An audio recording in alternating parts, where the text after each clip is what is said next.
昨昨暗时有网称伫台北市新奇区夜市有上千个民众烧抢，各团组有因为民众烧客，一寡人险险啊互人打过。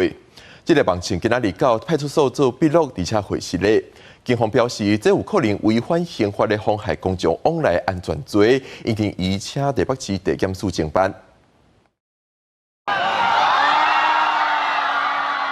喷钱前一直喷钱出来，大阵民众烧钱扣钱。有网络名人找到暗时11点，伫台北市信义区松寿路进行夜间活动，因为伊捌伫社群平台上预告，现场吸引上千人做阵抢钱，佮捌传出有烧客、有人跋倒、险啊互打伤的代志。警方拘捕到现场，遂要求停止活动，扫荡人阵，维持交通秩序。林姓网红行为涉嫌刑法第185条第1项之妨碍公众往来安全罪，其以网络号召聚集民众后，无视散发钞票以及难以辨识之玩具钞，将可能引起推挤、踩踏，自身危害，足以影响公众生命安全。警方收集相关事情，11早起11点外，警方约谈4名的网络名人到案说明，对引起这么大的风波，伊两边向社会大众回实咧。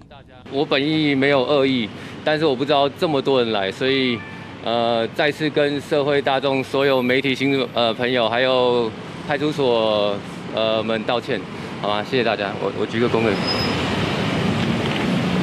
警方表示，要依照相关影像证据调查，询问了后，伊请北检侦办。不过夜间烧客影片伫网络传播，有网友批评，那亲像南韩雷太医事件同款。律师分析，夜间本身无违反，不过若是因为活动引起伤亡，发起活动的人可能会有刑责。